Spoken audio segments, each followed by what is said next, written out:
뭐 발전소, 그 다음에 뭐 레이더, 그 다음에 무기고, 그 다음에 그 핵심 지도부. 지금 이스라엘 다 아주 보기 좋은 거예요. 지금 이스라엘이 헤즈볼라 그 지도부를 동시에 다 타격을 하죠.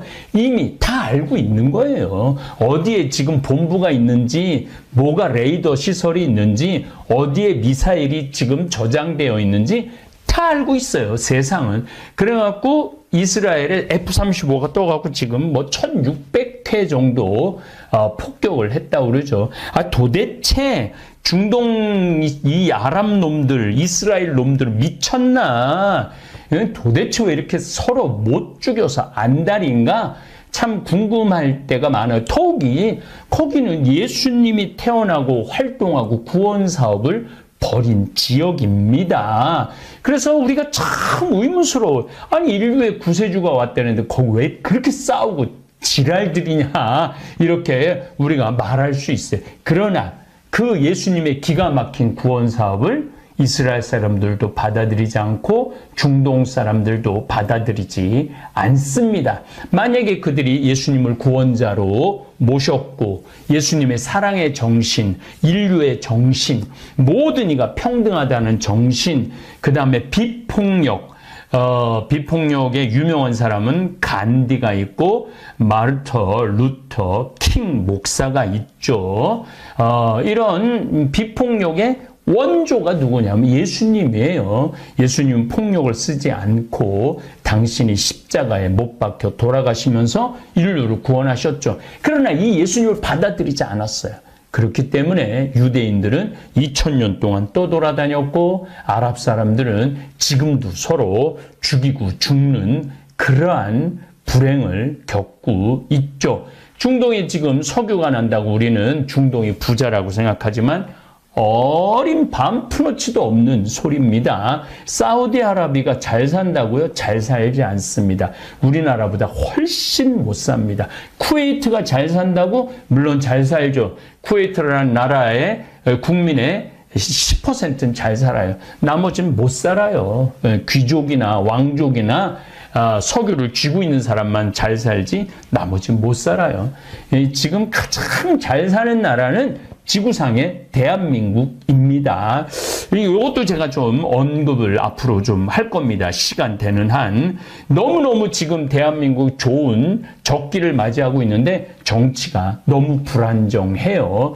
이것도 사실은 국민들이 선택한 거죠. 뭐 누구 욕할 거 없어요. 국민들이 선택한 거예요. 그러나 바로잡을 필요도 있고 생각 있는 이 시대를 징표를 아는 사람들이 좀 지적하고 이야기할 수 있는 여지가 지금부터 저는 있다고 생각을 합니다. 어쨌든 2023년 10월 7일 가자 지구에 있는 하마스 이슬람 단체가 이스라엘 사람들 축제 때 기습 공격을 해서 하루 만에 1200명을 사살해서 죽이고 240명을 납치하는 끔찍한 일이 벌어졌어요. 여러분들 화면을 통해서 보셨을 거예요. 총으로 그냥 앞에 대놓고 쏴 죽이죠.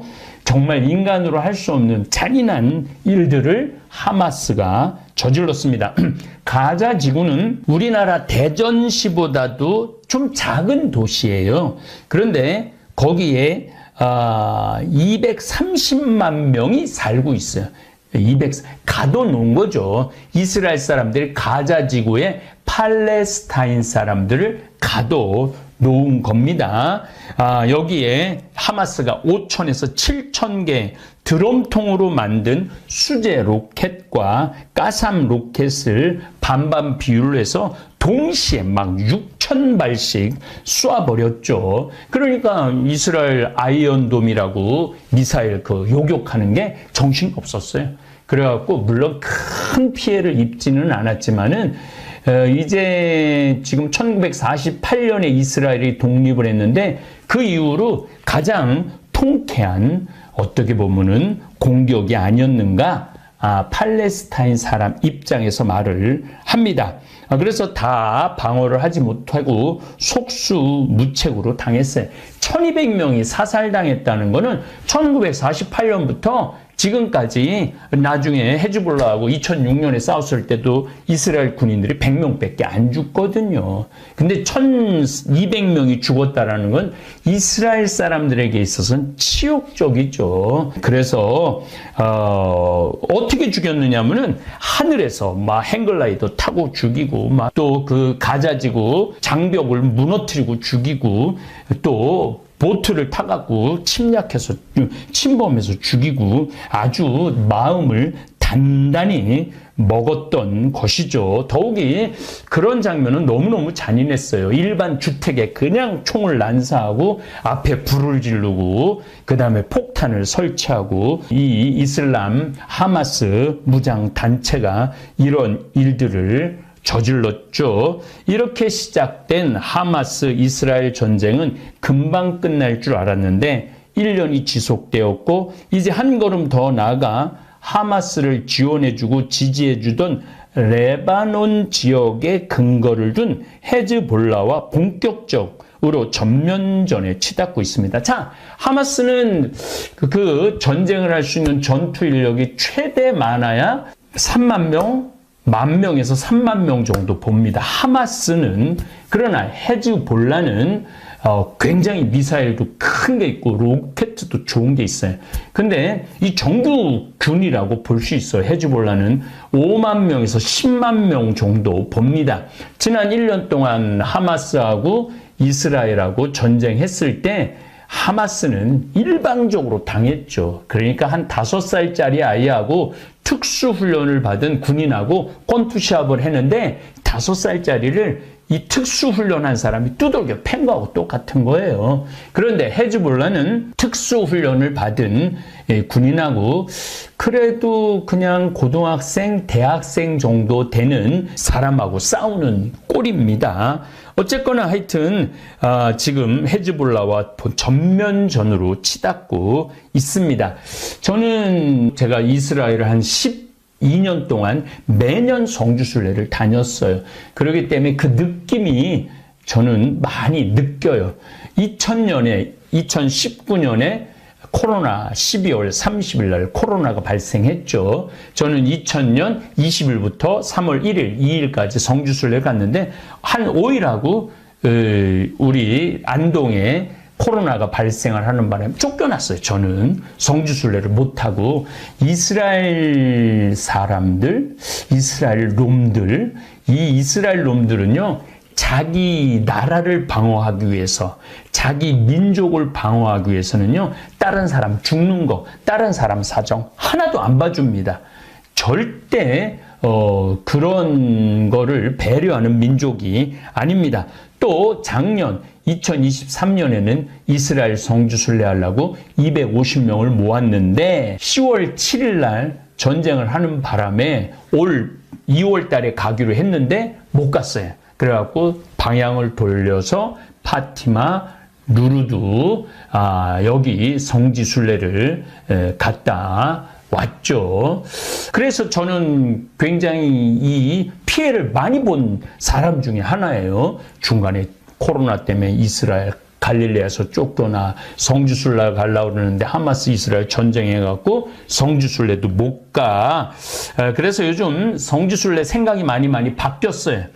이제 이스라엘은 안 갈 생각이에요. 이스라엘은 신부님 너무 가고 싶어요. 제가 그동안 찍어놓은 사진도 많고 경험한 것도 많고 제가 또 이게 또 한입하잖아요. 그래서 여러분들이 마치 이스라엘에 간 것처럼 그러한 성지순례 예수님 행적을 소개할 것으로 합니다. 그 대신 희망의 순례라고 우리 최양업 신부님, 토마스 신부님께서 전국의 127개 공소를 1년에 7천리를 거의 한 3,000km를 걸어서 방문한 공소, 그 유적을 지금 3년째 하고 있는데 저는 그 최양업 신부님이 그 중동 지역에 있는 어떤 인간들보다도 훌륭하다고 생각해요. 그래서 희망의 순례 더 많은 애정을 갖고 더 많은 연구, 그 다음에 기도하는 마음으로 순례를 할 겁니다. 이번 10월 17일도 전라도 군산, 고군산도, 신시도 최양업 신부님이 한 달 동안 머무른 섬이에요. 1947년 8월 12일부터 9월 12일까지 한 달 동안 머무른 섬이에요. 굉장히 의미가 깊은 섬입니다. 지금은 새만금 다리가 연결돼 갖고 버스로 들어갈 수 있습니다. 여러분들도 다른 거 중동 우크라이나 이런 거 신경 쓰지 말고 너무 아름다운 우리 최양업 토마스 신부님 당신의 사목지 우리가 방문하는 거 많이 했으면 좋겠어요. 어쨌든 피도 눈물도 없는 사륙이 1년 동안 지속되어 왔는데 도대체 왜 우리나라 이스라엘 전체가 경상북도만한 땅이에요. 서로 못 죽여서 안달이 났느냐? 그 원인을 좀 알아야 돼요. 우리 다볼교우들이 그냥 저놈들이 싸우기만 하는 줄 아는데 그렇지 않아요. 지금 이스라엘이 점령해서 나라를 건국한 땅, 예수님께서 활동하신 구원의 땅, 이것은 고대에는 이스라엘이라고 부르지 않았어요. 유대 땅이라고 불리지 않았어요. 고대에는 가나안 땅이라고 그랬어요. 그 다음에 팔레스타인이라는 땅이라고 불렀어요. 고대에는 성서에는 블레셋이라고 그런 게 팔레스타인 발음입니다. 그 다음에 이제 레반트 지역이라고 지금 말하는 시리아, 이스라엘, 시나이 반도 또 저 위에 다마스커스 요런 데를 레반트 지역이라고 그래요. 비옥한 초승달 지역에 속해 있습니다. 아브라함이 지금 구약시대 2500년 전에 하느님으로부터 부르심을 받고 우루 하란 지역을 거쳐 약속의 땅 가나안으로 이주를 하게 됩니다. 사실은 아브라함은 지금 이라크 지역 우루라고 그러면은 위에는 티그리스 강, 아래는 유프라테스 강이 이렇게 있어요. 그게 메소포타미아 문명의 두 강 사이에 있는 비옥한 농사를 지어갖고 어떻게 보면 물론 이집트가 빠르냐 메소포타미아가 빠르냐 그런데 메소포타미아가 좀 빠르다고 봐야 돼요. 거기에 유프라테스 강 맨 아랫지역 지금 이라크 지역 위에는 바그다드가 있고 그러는 지역의 사람이에요. 그러니까 어찌 보면 아브라함도 중동 사람이에요. 중동 사람. 이라크 사람이에요. 근데 이제 거기서 느닷없이 하느님이 너 약속의 땅 가나안으로 가라. 밤하늘의 별, 바다의 모래알같이 네 후손을 많게 해주겠다. 그러고 난 다음에 가나안으로 간 거예요. 그러니까 이방인이 느닷없이 가나안 땅으로 간 것입니다. 성서에서는 가나안 땅이 젖과 꿀이 흐르는 땅이라는 표현을 하는데 제가 20년 동안 이스라엘을 다뤄봤는데 젖과 꿀이 흐르는 땅이라는 생각은 잘 안 들어요. 거기에 비하면 우리나라는 젖과 꿀이 흐르는 땅이죠. 젖은 흐를 수 있어요. 양들도 많고. 그런데 꿀은 우리나라는 어딜 가나 양봉 돌 사이에도 그 양봉해 놓은 게 길 가다 볼 수 있는데 이스라엘에서 꿀 보기는 쉽지 않아요. 꽃이 많이 피는 지역도 아니고. 그런데 사실은 이 젖과 꿀 이거는 대추야자 있어요. 지금도 이스라엘 가면 그걸 어마어마하게 팔죠. 그거 하나 두 개만 먹어도 하루를 먹을 수 있는데 그게 어마어마하게 열려요. 지금도 그걸 수출해갖고 먹고 살죠. 대추야자, 또 포도, 올리브. 그게 이제 꿀이라고 표현을 하는 겁니다. 어쨌거나 하여튼 젖과 꿀이 흐르는 땅으로 하느님께서 아브라함으로 가라고 그랬는데 남의 땅에 들어간 거죠. 마치 우리나라 땅에 중국 한족 애들이 들어와서 사는 거하고 똑같은 거예요. 일본 애들이 일제강점기 때 우리나라에 들어와서 사는 거하고 똑같은 거예요. 그러니까 우리가 중국 애들이 우리나라에 와갖고 사는 거 우리가 용납해요? 화교가 형성되지 않는 나라가 우리나라인데 절대 용납 안 하죠. 일본 36년 동안 했지만은 결국은 우리가 용납하지 않고 물론 여러 가지 이유로 결국 일본 사람들이 돌아가죠. 그런데 아브라함은 거기 들어와갖고 2500년 지금까지 합치면 4500년 동안 유다인들이 끊임없이 원주민들 가나안 사람들, 팔레스타인 사람들, 나중엔 아랍 사람들하고 끊임없이 싸우게 된 거죠. 여러분 이렇게 생각하시면 돼요. 내가 지금 강남의 도곡동에 좋은 아파트에서 살고 있어. 20년째, 30년째. 근데 어느 날 갑자기 어떤 이상한 놈이 들어오더니 여기 내 집이라고, 내 땅이라고, 하느님이 여기 와서 나보고 살라고 그랬다고, 너 나가라고. 그럼 여러분들 도곡동 강남의 그 아파트에서 느닷없이 알지도 못하는 놈이 들어와갖고 여기 내 아파트라고, 너 나가라고. 그럼 아 그래? 그럼 너 들어와서 살아 라고 그 땅을 내주고 그 아파트를 내주고 나갈 수 있는 사람은 한 명도 없어요. 가나안 땅, 가나안 족속들, 그 다음에 블레셋, 팔레스타인 족속들이 이 아브라함이 들어왔고 여기 내 땅이니까 너 내놔라. 싸울 수밖에 없죠. 그때부터 싸우기 시작해갖고 지금까지 싸운 거예요. 그 자세한 얘기는 다음 강의 때 좀 말씀드릴 겁니다. 유대인과 중동 아랍 사람들 원하는 창세기부터 시작됩니다. 이삭과 이스마엘 장자권 싸움부터 시작돼요. 아브라함의 첫째 아들은 이삭이 아니에요. 이스마엘이에요. 하갈이라는 여종. 그러니까 사라가 뭐 나이가 많이 먹었는데도 아기를 못 가지니까 종을 하나 드려요. 하갈이라는 여종. 근데 임신을 딱 했네? 아브라함 87살에.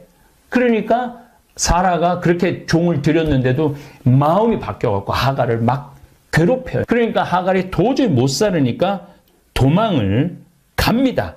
도망을 가요. 그런데 그 천사가 나타나갖고 너 다시 가서 살아라. 너 아들을 하나 낳을 텐데 걔를 이스마엘이라고 져라. 그리고 이스마엘에 대한 이야기를 이렇게 얘기합니다. 주의 천사가 그에게 또 일렀다. 내가 너에게 많은 자손을 주겠다. 많죠. 지금 아랍 사람들이 3억 명 정도 된다고 보거든요. 이집트부터 봐갖고 이란, 이라크, 이란도 거의 1억 명이 되니까 나머지 다 합쳐도 3억 명이 훨씬 넘죠. 이스라엘은 다 합쳐도 2천만 명이 안 돼요. 2천만 명, 이삭의 자손은 2천만 명, 이스마엘의 자손은 3억 명이 되는 거예요. 그러니까 어떻게 보면은 하느님한테 축복을 이스마엘이 더 많이 받았는지도 몰라요.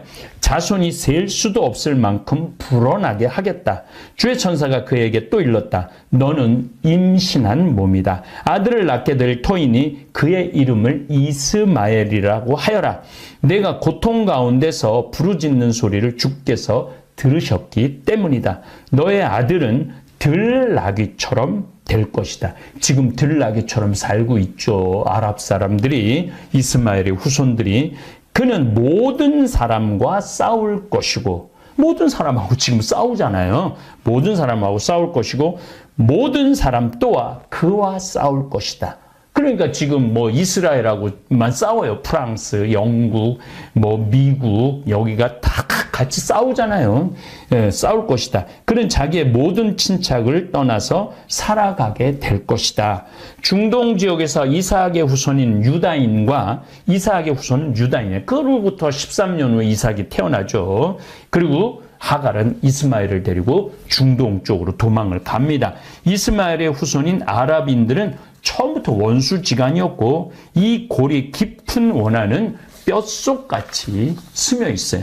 가끔 이슬람을 믿는 아랍인들이 폭탄 테러를 하는 경우를 대한민국 사람들은 이해하기 힘듭니다. 자, 제가 이슬람을 믿는 아랍인들이라는 표현을 하는데 이슬람은 지금 인구가 15억 정도 돼요. 우리 가톨릭이 14억 정도 되고, 물론 우리가 프로테스탄트 합치고 또 뭐 영국 성공회 합치고 동방 정교회, 그리스 정교회, 러시아 정교회, 예수님을 구세주로 믿는 그런 모든 종교를 합치면은 그리스도교라고 표현을 하면 한 30억 정도 돼요.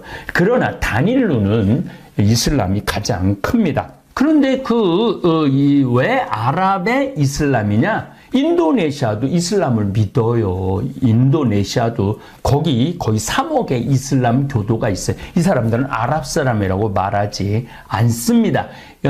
또 인도에도 한 2억에서 한 3억 정도 되는 2억 정도로 봅니다. 이슬람 교도가 있어요. 이 사람들은 아랍 사람들이 아닙니다. 그냥 이슬람 교도예요. 또 아프리카에도 남쪽에 이슬람 교도들이 많습니다. 이 사람들 아랍이라고 얘기하지 않습니다. 아랍은 한 30개 나라 정도 되는데 이집트, 그 다음에 사우디아라비아, 이란, 이라크, 쿠웨이트, 오만, 그 다음에 시리아, 레바논, 요르단, 이게 다 이 사람들을 아랍계 중동 이슬람 사람이라고 그럽니다. 어쨌든 우리는 한민족이 지금 우리는 한반도에서 살고 있잖아요.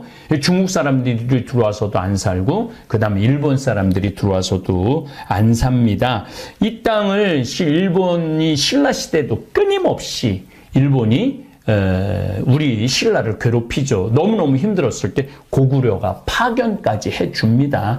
고려시대도 채무선 우리 화약한 얘기도 나오지만 끊임없이 나는 그래서 일본 놈들이라고 표현해요.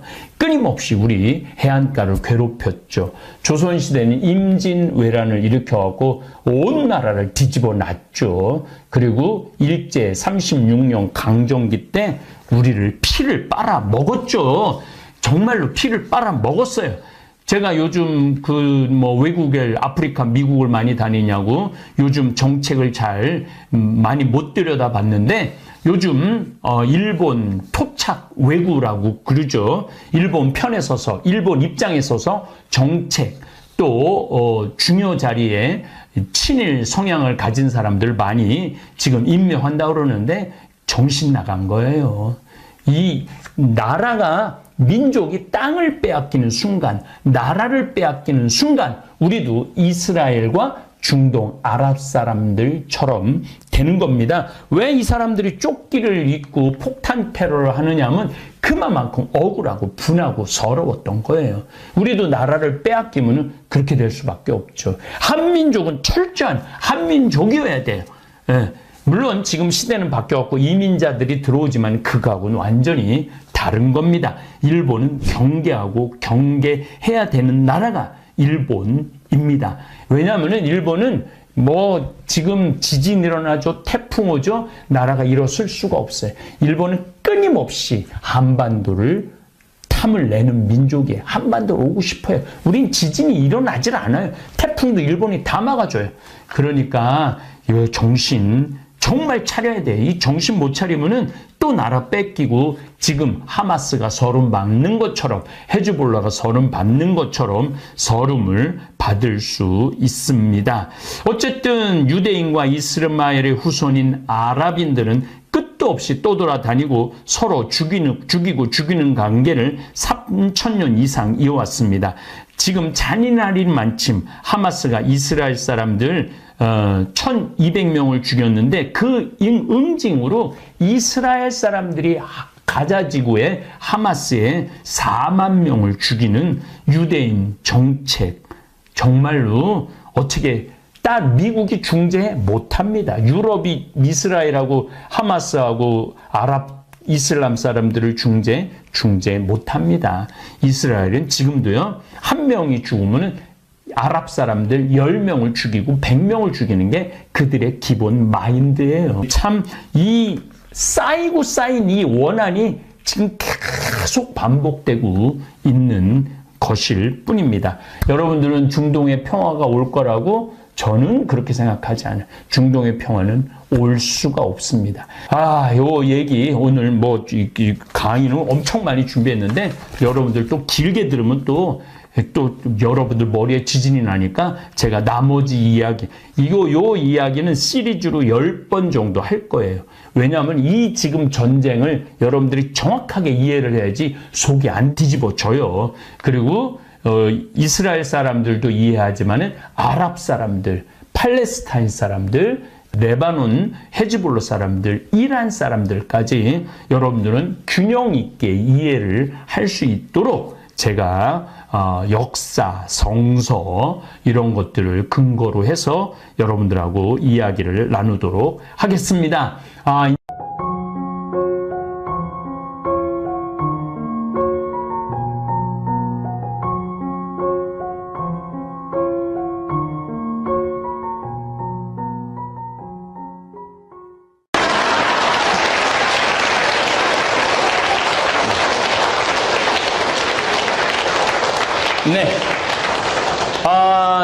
지난 2회에 걸쳐서 중국에 대한 이해를 공부를 했습니다. 우리가 중국을 알아야 돼요. 왜냐하면 우리는 중국하고 접경이 같이 있어요. 중국하고 접경이 같이 있기 때문에 중국에 대한 이해가 있어야 돼요. 한국 사람들은 밑도 끝도 없이 중국 사람들 싫어해요. 뭐 제주도에 와서 떠드는 것도 싫고 목욕탕에서 떠드는 것도 싫고 그냥 싫어. 일본 사람들은 밑도 끝도 없이 미워해. 이상하게 미워. 뭐 강제징용 얘기하고 위안부 얘기할 때 미워. 그런데 이게 좀 논리가 있이 미워하는 거랑 논리가 없이 미워하는 거는 이건 달라요. 밑도 끝도 없이 싫어하고 밑도 끝도 없이 미워하다 보면 당하게 돼 있어요. 그리고 이제까지 쭉 당했고, 중국은 그 삼국지 유비 뭐 조조 손권 나올 때 그때 처음으로 중화 사상이 나와요. 중화 사상. 중국이 세계의 중심이다. 한나라가 세계 중심이다. 그리고 중화자는 문화가 융성하다. 우리 문화만 제대로 된 문화고 다른 문화는 문화가 아니다. 그래서 우리나라 사람들, 거란족 사람들, 여진족 사람들, 일본까지 뭐라고 그러냐면은 동이족이라고 그래. 동이족. 동이족은 뭐냐면 동쪽의 오랑캐야. 우리는 오랑캐야. 중국은 중화. 문화도 융성하고 세계 중심인 거야. 그러니까 우리 보러 오랑캐라고 그러니까 우리가 기분이 나쁘니까 싫어할 수밖에 없어요. 또 중국은 대륙을 통일하면 반드시 그 주변의 오랑캐들을 복속을 시켜요. 그러니까 수나라, 수양제, 당나라, 당태종 다 나라를 통일하고 제일 먼저 건드린 게 누구냐면 고구려를 건드린 거예요. 얼마나 힘들어. 결국은 신라하고 당나라하고 연합해갖고 결국은 삼국이 통일이 됐지만은 어떻게 됐어요? 고구려 평양 이하는 다 갖고 갔잖아요. 평양이는 다 갖고 왔어. 또 지금 무슨 동북공정이라고 그래갖고 고구려 발해 역사는 자기네들 역사라 이거야. 자기네들 역사니까 고구려 발해를 갖고 갈 수 있다는 거야. 근데 여기 이면에는 북한에 매장된 그 천연 자원들이 엄청나게 많거든. 그러니까 이게 남한하고 북한하고 통일하면은 이게 다 누구 거야? 남한께 되는 거니까 통일 원하지 않는 거예요. 자기네 쪽으로 흡수 통일하려고 그러는 거예요. 1대1로 많이 들어봤죠? 1대1로. 이 중국이 미국한테 길이 막혀 있어. 그래갖고 저 시안 쪽으로 해갖고 우즈베키스탄, 카자흐스탄 뭐 이렇게 쭉, 그다음에 중동 해갖고 터키 막 해갖고 독일, 프랑스까지 도로를 놓겠다는 거야. 그쪽으로 유럽으로 수출하려면은. 또 하나는 배로 뭐 상하이로부터 시작해갖고 홍콩, 그다음에 말레이시아, 그다음에 이 케냐, 인도, 케냐 쪽으로 해갖고 바다로 아프리카까지 자기네들이 먹겠다 이거야 지금. 내가 잠비아를 가서 너무너무 화가 나는 게 중국 사람들이 구리를 다 뺏어가요. 구리를 다 뺏어가요. 전부 중국 사람들이야. 이제 구리만 뺏어가는 게 아니고 뭐를 뺏어가느냐면 나무를 뺏어가. 잠비아 나무가 엄청나게 많거든요. 그러니까 잠비아 사람들이 그 모르는 사람들이 데모를 하고 있어. 그러니까 전 세계에 있는 거를 좀 그 나라답게 살 수 있도록 도와줘야 되는 것이 선진국이고 강대국인데 뺏어가는 게 논리야. 그러니까 싫은 거예요. 그러니까 싫은 거야. 여러분들 밑도 끝도 없이 싫은 게 아니고 이제 왜 싫은지 이해가 될 거야. 그 다음에 이제 원나라는 뭐 몽고지만은 우리 고려 뺏어갖고 그 중국에 연관된 거죠. 얼마나 많은 여자들을 데려가고 우리나라 왕자들을 데려가고 마지막에 고려 왕들은 조선말을 못했대잖아요. 원나라에 가갖고 거기 가고 어린 시절을 보내갖고 그 다음에 명나라는 또 우리 조공밭이라고 그래갖고 아버지의 나라, 저기 형님의 나라 그래갖고 조공을 계속 바쳤잖아요. 인삼이고 뭐고. 그래서 거기서 왕의 이름을 내려줘야지 우리가 왕 이름을 받았고. 마지막에는 청나라, 병자호란 1638년 병자호란 일어났을 때는 우리나라 여자들 다 데리고 왔다고 보면 돼요. 우리나라 여자들. 거기 인구가 1억 5천만 되는 중국을 다스려야 되는데 이 마지막에 만주족은 150만 명밖에 안 됐거든. 그러니까 애 많이 낳아야 된다고 조선 여자들 다 데리고 왔어. 다 데려가고 조선 여자들 만약에 압록강으로 건너오는 거 붙잡으면 발 뒤꿈치를 도끼로 자르고 그랬단 말이야. 그러니까 우리가 중국 놈들은 싫어하는 거야. 중국 놈들은. 그리고 당장에 제주도에 땅 사놓고 텅텅 비워놓고 유령집처럼 만들어 놓고 와보지도 않고 내 건 줘두고 무슨 사드 보복이니. 그러니까 2000년 전에 우리나라한테 하는 짓이나 지금 우리한테 하는 짓이나 똑같아. 그러니까 누가 자존심을 가져야 되느냐면 우리가 자존심을 가져야 돼. 중국 사람들이 좋다고 그래도 팔지 말아야 돼. 근데 국민들이 그런 수준이 안 되는 거야. 아, 땅값 4배, 5배 준다는데 우리 땅이다. 이건 내가 안 판다. 4배, 5배 줘도 니네들 빌리려면 빌려라. 5년, 전세로 빌려가라. 뭐 이런 거를 할 줄 알아야 되는데 그런 게 어딨어. 그럼 왜 일본은 밑도 끝도 없이 미워하느냐? 밉지. 그냥 미워. 나도 태어나면서부터 미워했어. 왜냐하면은 삼국시대부터 외적이 침략을 했어요. 그래갖고 우리나라 곡창지대, 전라도, 경상도, 심지어 충청도까지 곡창지대 쌀 다 훔쳐갔어. 오죽하면 광개토 대왕비에 신라가 하도 외적 때문에, 외구라고 그러죠. 외구 때문에 하도 그러니까 5만 명을 파견을 해줘요. 서로 싸우는 와중에도 외구는 못 봐줬던 거지. 그리고 고려시대 때도 그래서 고려시대 유명한 최무선 장군이 화약 개발해갖고 외구 쫓아내는 얘기. 최영 장군, 이성계 다 외적 쫓아낸 사람들이야. 그리고 그렇게 뭐 300회, 400회 막 침략을 하다가 결국은 1592년에 임진왜란이라는 어마어마한 걸 일으켜갖고 온 나라를 다 휩쓸고 온 나라의 여자를 다 겁탈하고. 그 임진왜란 일어나기 전에는요 여자한테 상속도 같이 줬어요. 동등하게. 임진왜란 끝나고 나면은 여자가 태어나면 윗목에 밀어놨어. 이거 어디서 또 당할지 모르니까. 참 조선의 남자들은 여자들한테 얼굴 들고 다닐 자격이 없어. 여자를 지키지 못했으니까.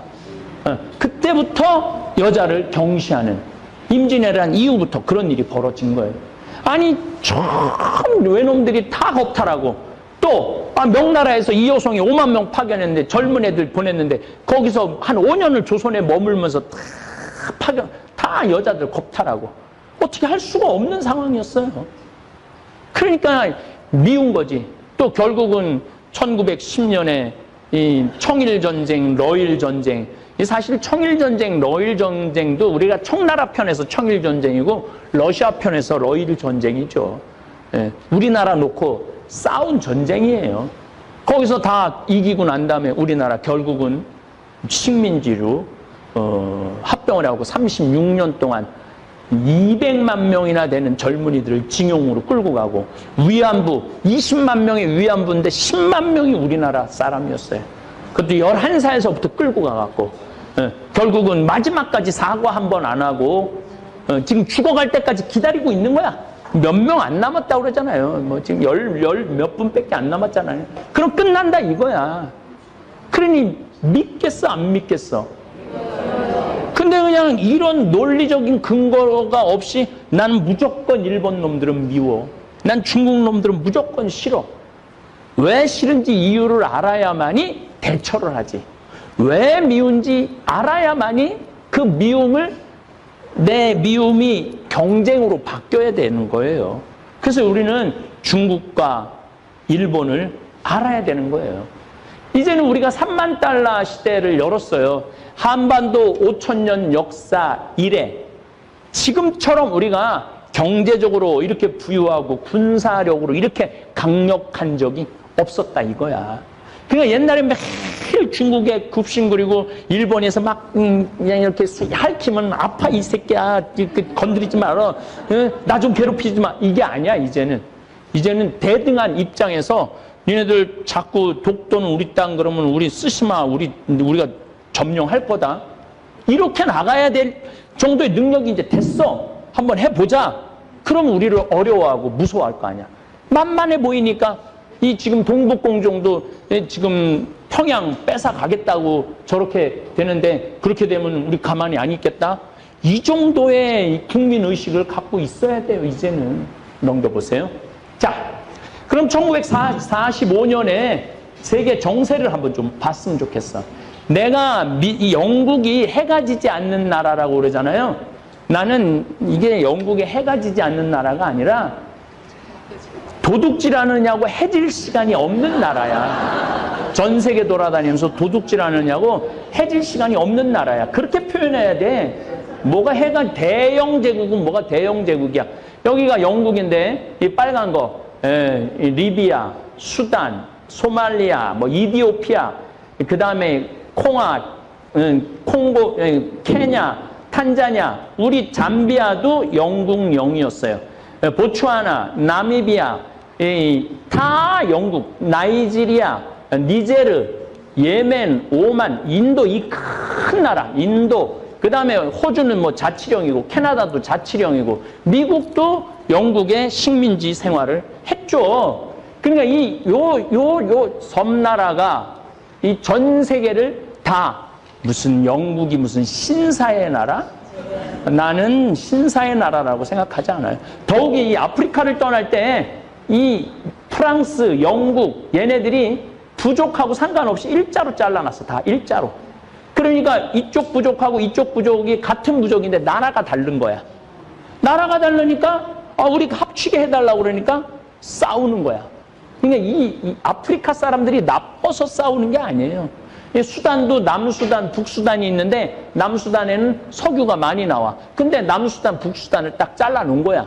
그러니까 그렇게 싸우는 거야.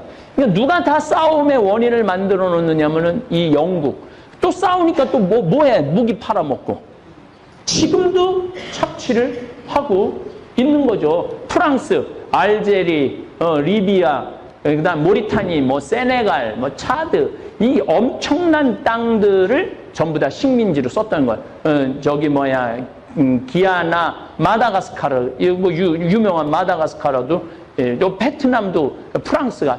그래서 제가 말씀드리잖아요. 세계 10대 강대국 중에서 다른 나라 침략하지 않은 나라는 딱 한 나라밖에 없다고. 그게 누구냐면 대한민국이야.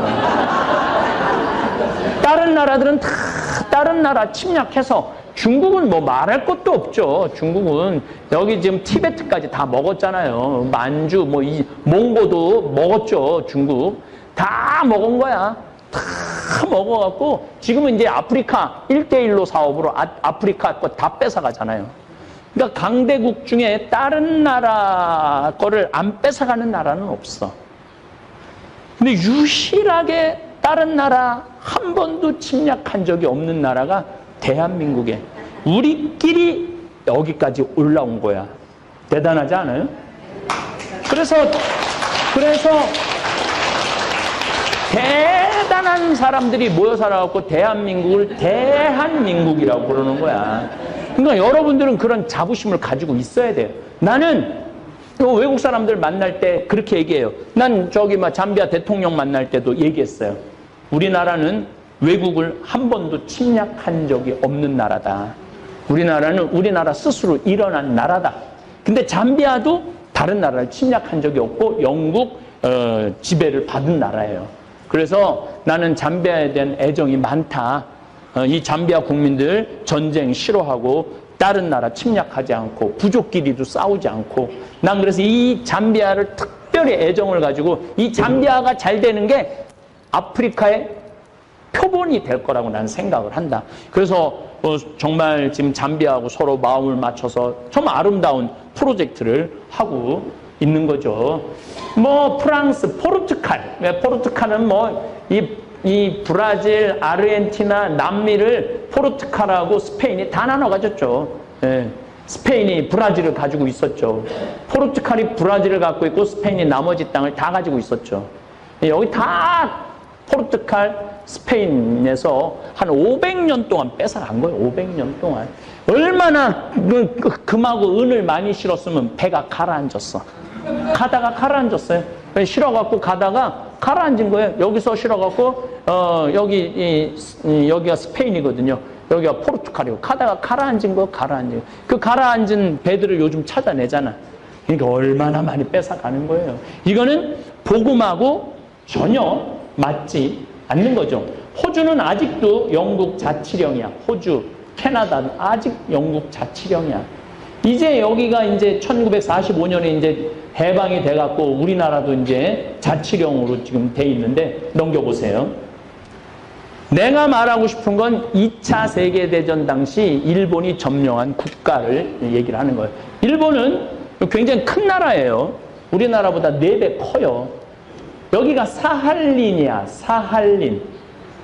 사할린 우리 동포들 요즘 다시 돌아오죠? 네. 일본이 점령을 했을 때 여기에 비행장 세우고 여기 길 닦고 뭐 자원 캐내는데 다 누구를 동원했느냐면 우리나라 사람들을 다 이쪽으로 징용해 가고 이 추운데 7만 명이나 끌고 가갖고 이 얼음의 땅을 한 거야. 이 사할린은 이제 러시아 땅이 됐어요.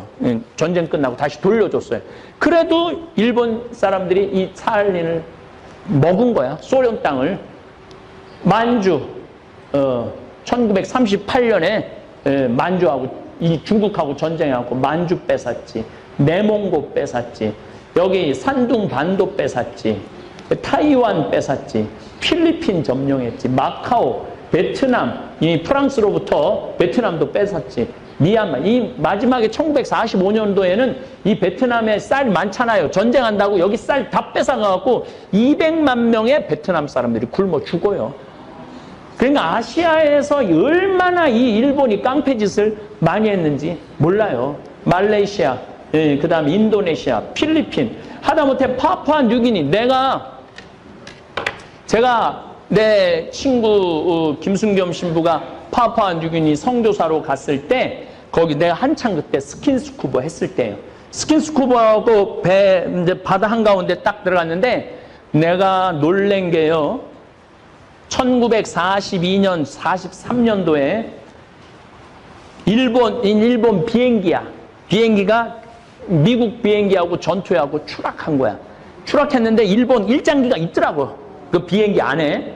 그런데 그 좌석에 가보는데 기관총도 그대로 있어. 기관총이 녹이 하나도 안 났어. 60년이 됐는데.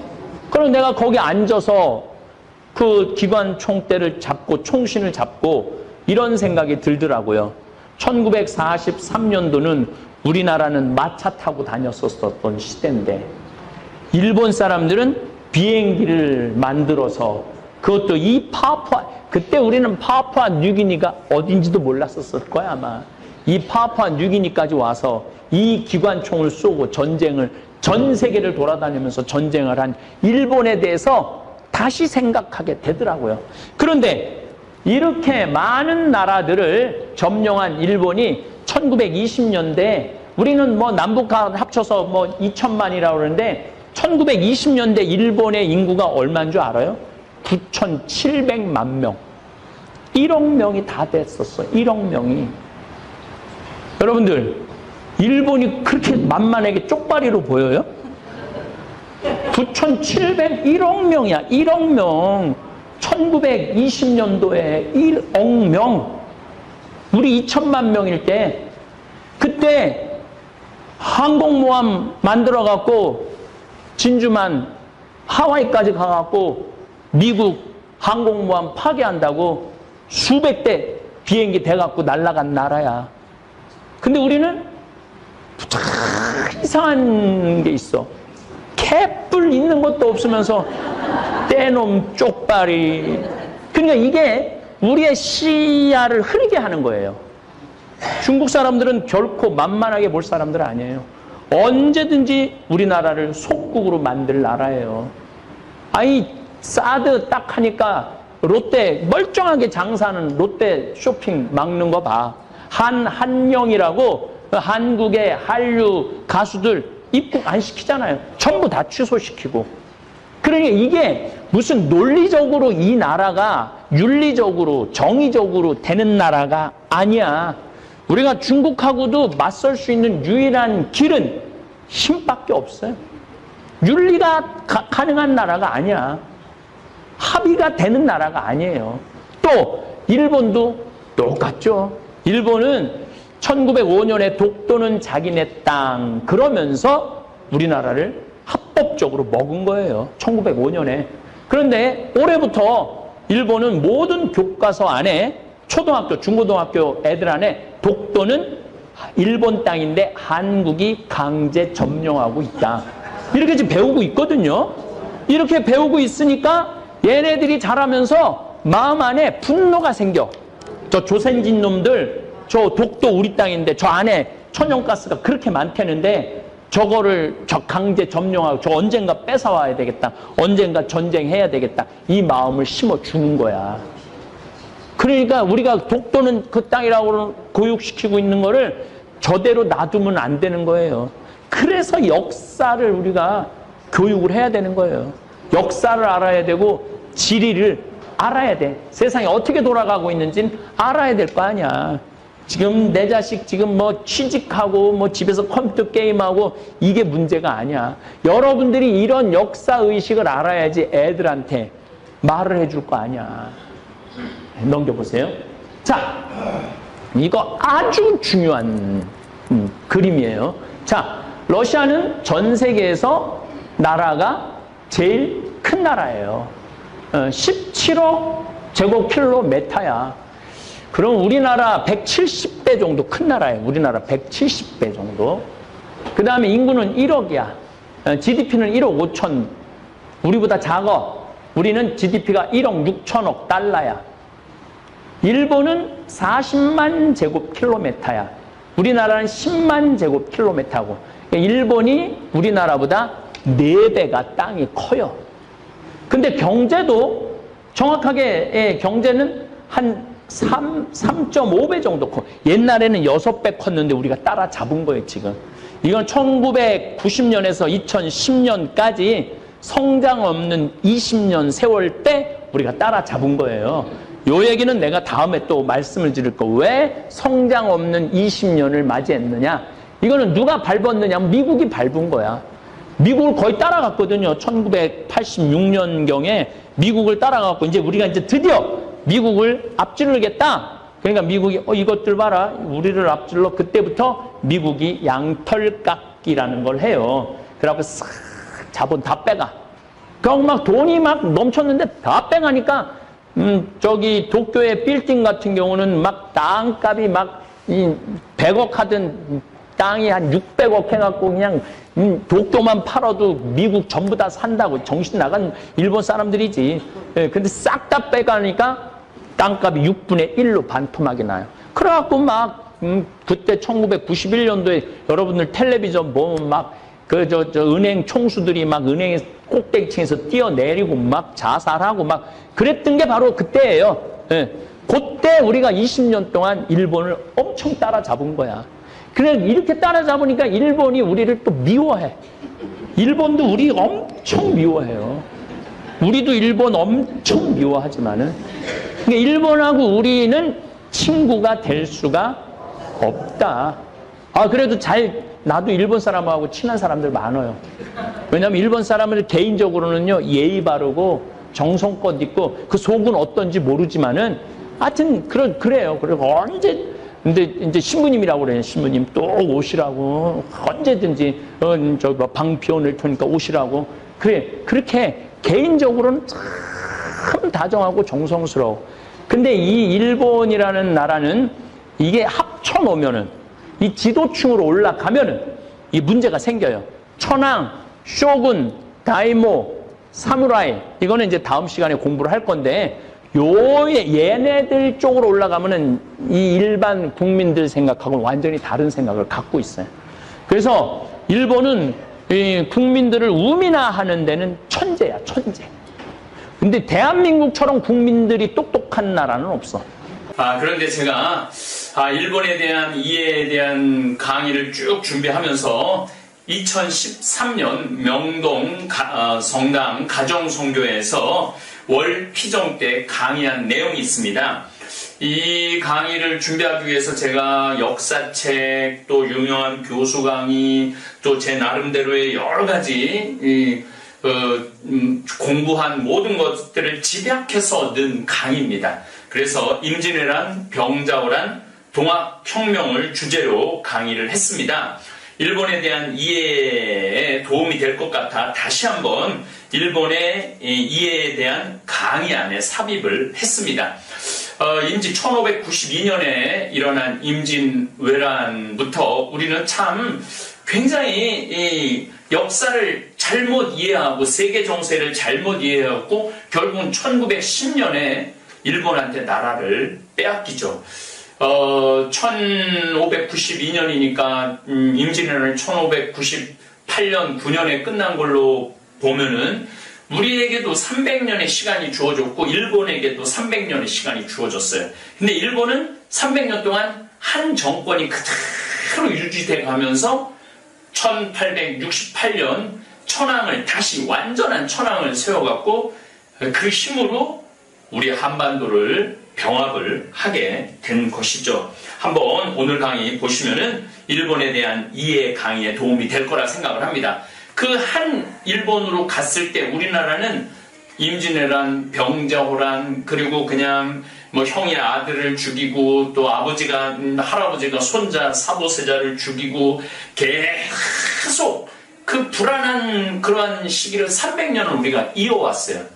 그 불안한 끝에 동학혁명이라는 1894년에 일어난 그 동학혁명 때문에 사실은 우리가 그 동학혁명을 잘 활용을 했으면은 우리도 이 세계의 변화에 따라갈 수 있었는데 그때 고종의 결정적인 실수 때문에 일본한테 나라를 빼앗기는 빌미가 되죠.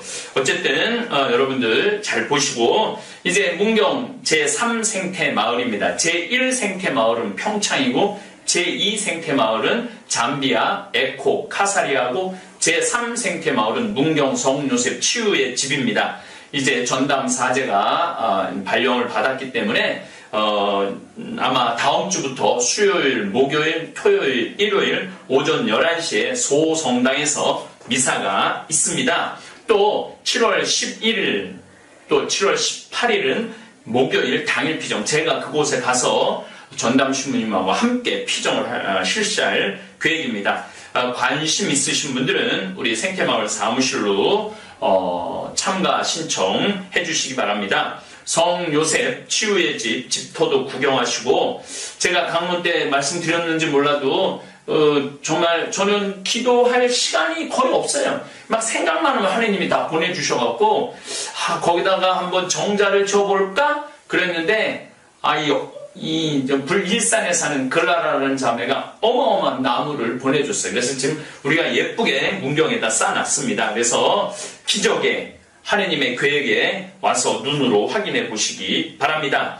일본은 한반도를 인류 역사 끝까지 기회가 된다면 침략할 것입니다. 1868년 메이지 명치라고 그러죠. 그 황제의 연호를 명치라고 그러는데 메이지 유신을 연 인물이 둘 있어요. 하나는 사카모토 료마, 또 하나는 요시다 쇼인이라는 사람입니다. 요시다 쇼인 제자 중에 이토 히로부미가 있습니다. 이 이토 히로부미는 메이지 유신의 초대 총리가 되죠. 그리고 우리나라 통감부 초대 통감부가 되죠. 그래서 안중근 우리 토마스가 1909년 우리나라를 병합한 원흉이 된다고 총으로 쏴 죽이죠. 어쨌거나 이 요시다 쇼인이라는 사람은 벌써 1850년에 조선을 정벌해야 된다고 주장을 합니다. 그리고 60년 동안 차분히 준비를 합니다. 차분히 준비를 해서 1910년, 60년 만에 그 이론을 핀 지 60년 만에 조선을 병합하고 그 다음에 만주를 침략을 하고 그 다음에 중국 본토를 침략을 하죠. 정말 무시무시한 거죠. 요시다 쇼이는 지금 신사 1호에 지정돼 있습니다. 그래서 일본 사람들이 섬겨요. 이거 굉장히 의미가 깊은 거예요. 우리나라를 침략하고 만주를 침략하고 중국 본토를 침략해갖고 정벌을 해야 된다는 논리를 핀 사람이 신사 1호로 합사되어 있다라는 거. 그리고 이 아베는 이 요시다 쇼인을 가장 존경하는 인물로 대놓고 이야기를 하고 또 가서 참배까지 하죠. 아베 마음 안에 정한론이 들어있다는 이야기입니다. 오늘 듣게 되는 강의는 시간을 거슬러 올라가서 듣는 이야기입니다. 20만 자루의 조총, 새도 쏴 죽인다는 조총을 들고 우리 한반도 조선 어떻게 침략했는지 여러분들 한번 들어보시고 그 다음에 제가 이제 다시 도쿠가와 이에야스 막부부터 여러분들하고 일본이 어떤 그 대단한 변화가 있었는지 우리는 일본에 대해서 잘 모르는 게 너무 많아요. 저도 공부를 하면서 일본에 대해서 더 많이 알게 됐고 얼마나 일본이 우리한테 위협적인 존재인지 새삼 깨닫고 느끼고 있습니다. 참 예수님. 네.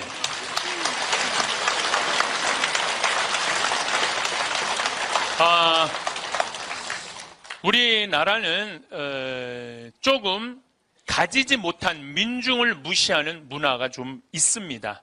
가지지 못한. 근데 이게 하루아침에 생긴 것이 아니라 조선 500년 내내 민중은 무시를 당했어요.